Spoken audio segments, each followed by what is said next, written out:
एक गहरी सांस लीजिए। आज हम एक ऐसी आंतरिक यात्रा पर निकलने वाले हैं जो हजारों साल पहले शुरू हुई थी।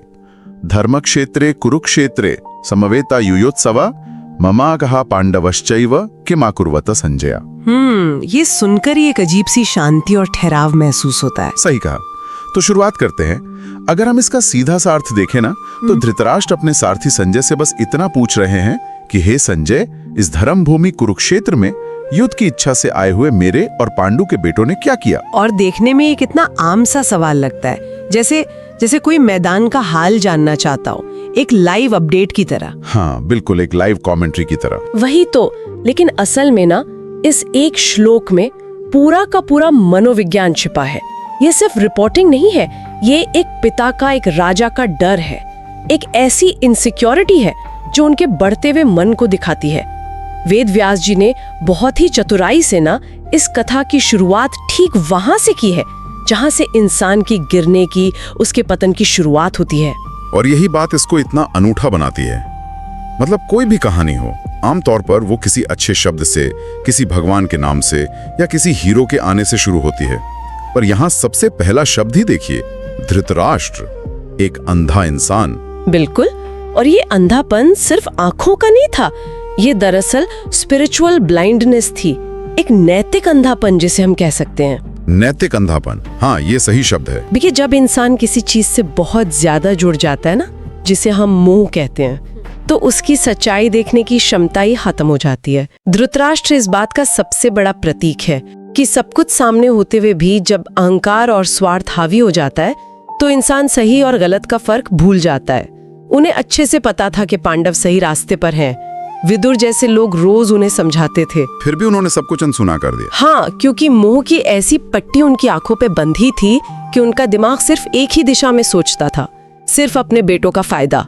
इसे अगर हम आज के हिसाब से सोचें तो क्या ये हमारी गाड़ी के ब्लाइंड स्पॉट्स जैसा नहीं है? ब्लाइंड स्पॉट्स, हाँ, ये एक बहुत ही सटीक उदाहरण है। मतलब जैसे हम गाड़ी चलाते हैं और साइड मिरर में एक ऐसा कोना होता है जहां हमें कुछ दिखता ही नहीं है, और वैसे ही हमारी जिंदगी में भी ऐसे अंधे कोने होते हैं जब हम किसी अपने से या अपनी किसी जिद से इतना जुड़ जाते हैं कि हम सच को देखना ही बंद कर देते हैं। सही बात है। और हम सिर्फ वही देखते हैं जो हमारा अहंकार हमें दिखाना चाहता है। बिल्कुल। और उस ब्लाइंड स्पॉट से आने वाली गाड़ी ही सबसे खतरनाक होती है, जो सबसे बड़ा एक्सीडेंट करवाती है। धृतराष्ट्र के केस में वो एक्सीडेंट महाभारत का युद्ध था।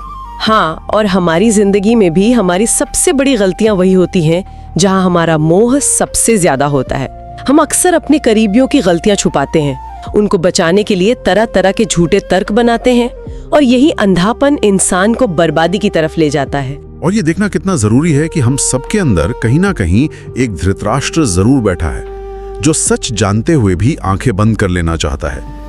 हम पारिवारिक झगड़ों में या ऑफिस की पॉलिटिक्स में कितनी बार यही तो करते हैं। हम मानना ही नहीं चाहते कि गलती हमारी भी हो सकती है।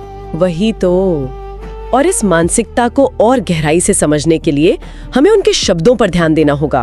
उन्होंने श्लोक में 2 शब्द कहे, ममाकहा और पांडवहा, यानी मेरे बेटे और पांडु के बेटे। जबकि वंशावली देखें तो दोनों एक ही परिवार थे, एक ही खून थे। धृतराष्ट्र और पांडु तो सगे भाई थे ना? बिल्कुल। दोनों के बच्चे एक ही कुरुवंश की संतानें थीं।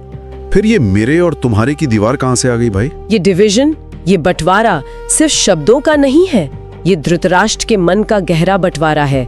साझी विरासत होते हुए भी उन्होंने जानबूझकर सिर्फ अपने बेटों को ही अपना माना, और ये जो मैं और मेरा वाली बात है ना, यही सारी परेशानियों की असली जड़ है। बॉडीली कंसेप्शन वाली बात जिसे हम कहते हैं। हाँ, वही। जब हम खुद को सिर्फ इस शरीर तक सीमित कर लेते हैं और सिर्फ उन लोगों को अपना मानते हैं जो हमारे खून से जुड़े हैं, तो बाकी पूरी दुनिया हमें दुश्मन या पराई लगने लगती है। एक राजा होने के नाते उनका फर्ज पूरे वंश का पिता होने का था, पर वो सिमटकर सिर्फ दुर्योधन और अपने 100 बेटों के पिता रह गए। एक सेकंड, यहाँ पर एक आम सा सवाल उठता है जो शायद किसी के भी मन में आ सकता है। हाँ, बोलिए। मतलब धृतराष्ट्र आखिर थे तो एक पिता ही ना, तो क्या एक पिता का अपने बच्चों के लिए थोड़ा ज्यादा प्यार होना या उनकी तरफ झुकाव होना एक आम नेचुरल सी भावना नहीं है? हम सब अपने परिवार को सबसे ऊपर रखते हैं, तो इस प्यार में इतना गलत क्या था जिसे इतने बड़े युद्ध का कारण मान लिया गया? देखिए, पिता का प्यार सच में बहुत पवित्र होता है। प्रकृति ने हमें ये प्यार दिया ही इसलिए है ताकि हम अपने बच्चों की हिफाजत कर सकें। पर समस्या वहां शुरू होती है जब ये प्यार न्याय और धर्म से बड़ा बन जाता है। नेचुरल प्यार का मतलब ये थोड़ी है कि आप अपने बच्चे को पाप करने की या दूसरों का हक छीनने की छूट दे दें। सही बात है। असली प्यार तो वो है जो अपने करीबी को गलत रास्ते पर जाने से रोके। जब प्यार अंधा होकर सिर्फ अपने छोटे से स्वार्थ की ढाल बन जाए तो वो प्यार नहीं रहता, वो एक मानसिक बीमारी बन जाता है, एक अज्ञानता। और धृतराष्ट्र का प्यार इतना अंधा हो चुका था कि वो भूल ही गए कि राजा के रूप में उनका पहला काम न्याय करना था। यानी जब हमारा प्यार हमें सही कदम उठाने से रोक दे तो दरअसल हम बच्चे से नहीं बल्कि अपने ही अहंकार से, अपनी इनसिक्योरिटी से प्यार कर रहे होते हैं। बिल्कुल सही पकड़ा आपने। और अगर हम इतिहास उठाकर देखें तो हर बड़े कलेश या युद्ध के पीछे आपको यही मैं और मेरा नजर आएगा। जब एक इंसान को लगता है कि बस मेरा फायदा जरूरी है और दूसरे का नुकसान हो तो मुझे क्या, तो वहीं से समाज का ढांचा बिखरना शुरू हो जाता है। इसे तो हम आज के दौर में घर घर में देख सकते हैं। भाइयों के बीच जमीन के झगड़े हों या ऑफिस में प्रमोशन की बात हो, हम अपने बच्चों की गलतियों पर पर्दा डालते हैं क्योंकि वो हमारे हैं, और पड़ोसी के बच्चे की छोटी सी गलती पर बड़ा सा बवाल कर देते हैं। ये वही ममका वाली सोच ही तो है। और सबसे बड़ी विडंबना देखिए कि इस सोच ने इंसान को कभी शांति नहीं दी। धृतराष्ट्र के पास इतना बड़ा साम्राज्य था, हस्तिनापुर की सत्ता थी, फिर भी उनके मन में एक पल का चैन नहीं था। मैं और मेरा की भावना हमेशा एक डर पैदा करती है, एक इनसिक्योरिटी कि कोई आकर मेरा हक न छीन ले। इसी डर की वजह से उन्होंने अपने भाई के अनाथ बच्चों को कभी हक नहीं दिया। उन्हें उन बच्चों में सिर्फ दुश्मन नजर आते थे। हाँ, और इसी डर की झलक श्लोक के उन शब्दों में भी है जहाँ वो उस जगह का नाम लेते हैं, धर्म क्षेत्रे कुरुक्षेत्रे। मुझे ये पॉइंट हमेशा से बड़ा अजीब लगता था। मतलब सोचिए, जहाँ इतना खून खराबा होने जा रहा है, जहाँ मारिए और मारिए वाली स्थिति है, उस जगह को धर्म की भूमि कहा जा रहा है। ऐसा लगता है जैसे इस शब्द को बोलते हुए धृतराष्ट्र के मन में एक गहरी घबराहट थी। घबराहट बिल्कुल थी और बेवजह नहीं थी। कुरुक्षेत्र हमेशा से एक बहुत ही पवित्र तीर्थ स्थान माना जाता था। वहाँ ऋषि मुनियों ने तपस्या की थी। धृतराष्ट्र को अंदर से डर खा रहा था कि इस पवित्र भूमि का प्रभाव कहीं पांडवों के पक्ष में ना काम कर जाए, क्योंकि पांडव तो स्वभाव से ही धर्मी थे। सही कहा। उन्हें डर था कि इस पवित्र माहौल में आकर कहीं उनके बेटे दुर्योधन वगैरह उनका हृदय परिवर्तन न हो जाए और वो समझौता न कर लें, या फिर कहीं इस भूमि का धर्म उनके अधर्मी बेटों को भस्म न कर दे। एक अपराधी तो हमेशा सच्चाई और न्याय से डरता है ना। हाँ, वो हमेशा अंधेरे में छुपना चाहता है। बिल्कुल। धृतराष्ट्र जानते थे कि उनके बेटे पाप के रास्ते पर हैं, इसलिए वो डरे हुए थे कि इस धर्म भूमि में अब क्या होगा। यहाँ मुझे धान के खेत का एक बहुत ही प्यारा सा रूपक याद आ रहा है, जिसे एनालॉजी कहते हैं। हाँ, बताइए ना। देखिए, जब किसान धान की फसल उगाता है ना, तो मिट्टी में बहुत सारे बेकार जंगली पौधे भी उगाते हैं जो फसल के हिस्से का पानी और खद छीन लेते हैं। ऐसे में किसान उन अवांछित पौधों को जड़ से उखाड़ कर फेंक देता है ताकि असली फसल को हवा, पानी और धूप मिल सके। क्या बात है, ये बहुत सटीक उदाहरण है। प्रकृति बिल्कुल उस किसान की तरह काम करती है। हाँ, और कुरुक्षेत्र भी उसी खेत की तरह ही तो था, एक धर्म क्षेत्र, धर्म को पोषण देने वाली भूमि। और धृतराष्ट्र ये बात सबकॉन्शियस माइंड में जानते थे कि इस धर्म भूमि में दुर्योधन जैसे अनवांटेड प्लांट्स का उखड़ना तय है। धर्म की भूमि हमेशा न्याय को बढ़ावा देती है और बुराई को उखाड़ फेंकती है। वही तो, इसीलिए वो इतने बेचैन थे और संजय से पूछ रहे थे किम करुवता, यानी उन्होंने वहां जाकर क्या किया। ये कोई न्यूज अपडेट लेने की इच्छा नहीं थी, बल्कि उनके अंदर का डर था। एक साइकोलॉजी होती है कि जो इंसान गलत होता है वो हमेशा साफ माहौल से, ईमानदार लोगों से भागता है, क्योंकि वहां उसका सच पकड़ा जाएगा। बिल्कुल। एक भ्रष्ट इंसान कभी किसी ईमानदार के साथ काम करना नहीं चाहता। धृतराष्ट्र भी इसीलिए नहीं चाहते थे कि युद्ध इस तीर्थ स्थान पर हो। पर जब धरती पर अधर्म बहुत बढ़ जाता है तो प्रकृति खुद ही अपनी सफाई का काम शुरू कर देती है। तो हमने धृतराष्ट्र के अंधे तन को देखा, उनके मन के बंटवारे को समझा और उस डर को भी महसूस किया। पर अगर इस पूरी बात को हम आज के इंसान की रोज की जिंदगी पर अप्लाई करें तो बाहर का कुरुक्षेत्र तो हजारों साल पहले खत्म हो गया, वहां की मिट्टी अब शांत है। पर क्या वो युद्ध सच में खत्म हो गया है, या आज हमारा अपना मन ही एक कुरुक्षेत्र बन चुका है? ये तो 100% सच है। और यही इस ग्रंथ की खूबसूरती है कि ये आज भी उतना ही रिलेटेबल है। आज के समय की एक महाबीमारी है ओवर थिंकिंग, ख्यालों का एक बवंडर जो रुकने का नाम ही नहीं लेता।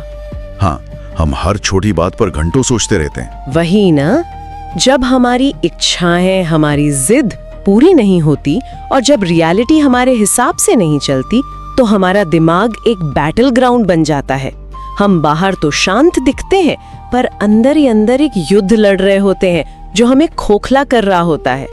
घरों में जो झगड़े होते हैं वो सब यही ममा का और पांडवा वाले डिवीजन का ही तो अंजाम है। और इस इंटरनल कुरुक्षेत्र में हम अपने बचाव के लिए तर्कों की या कीजिए आर्ग्यूमेंट्स की एक पूरी आर्मी खड़ी कर लेते हैं, जैसे दुर्योधन ने किया था। हम मानना ही नहीं चाहते कि भैया हमारी भी कोई गलती हो सकती है। एकदम सही कहा। इसे एक प्रैक्टिकल एग्जाम्पल से समझते हैं। जैसे ऑफिस में कोई आम सी बहस हो गई, अगर किसी शांत मन वाले को उसकी गलती बताई जाए तो वो थोड़ा सोचेगा, शायद माफी मांग लेगा और मामला वहीं रफा दफा। हाँ, बात खत्म। पर एक अहंकार से भरा दिमाग क्या करेगा? वो तुरंत डिफेंसिव हो जाएगा। वो दूसरे आदमी की 10 पुरानी गलतियां गिनवा देगा, बात को इतना बड़ा कर देगा कि वो छोटी सी बहस महाभारत बन जाएगी। क्योंकि हम अपने उस झूठे मैं को, उस अहंकार को किसी भी हाल में हारते हुए नहीं देख सकते। हम अपनी गलती के आगे ढाल बनकर खड़े हो जाते हैं, ठीक वैसे ही जैसे धृतराष्ट्र अपने बेटों के अधर्म के आगे खड़े थे। ये बहुत कड़वा सच है। हम सच को स्वीकार करके खुद को सुधारने के बजाय खुद को सही साबित करने में पूरी एनर्जी लगा देते हैं। तो ऐसे में सवाल ये है कि इस आंतरिक युद्ध से, इस डेली बेसिस के महाभारत से बाहर आने का रास्ता क्या है? यहाँ पर भारतीय दर्शन हमें एक बहुत ही पावरफुल टूल देता है जिसे ब्रह्मा जिज्ञासा कहा गया है। ब्रह्मा जिज्ञासा, हाँ, जिसका सीधा सा मतलब है अपने दुख के असली कारण पर सवाल उठाना। हम लोग अक्सर क्या करते हैं कि हम सिर्फ दुख के ऊपरी लक्षणों का इलाज करते हैं। सर दर्द है तो पेन किलर ले ली, मूड खराब है तो फोन देख लिया या शॉपिंग कर ली। पर हम कभी ठहर कर अंदर जाकर ये नहीं सोचते कि आखिर मेरे इस दुख, इस गुस्से की असली जड़ कहाँ है। मतलब हम डिजीज की जगह सिम्टम्स पर काम कर रहे हैं। बिल्कुल। और जब तक हम ऐसा करते रहेंगे वो बेचैनी जाएगी नहीं। हमें ठहर कर खुद से पूछना होगा कि क्या मेरा दुख मेरी किसी छोटी सी जिद या मेरे किसी स्वार्थ या मैं और मेरा वाली सोच से पैदा हो रहा है।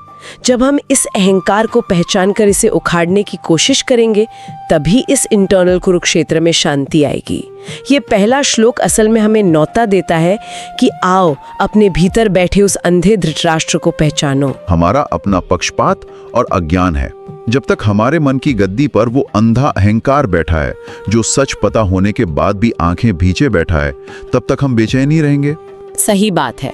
वो जानता है कि बाहर तूफान आया है, पर वो छाता निकालने के बजाय आंखें बंद करके बोलता है कि नहीं, सब ठीक है।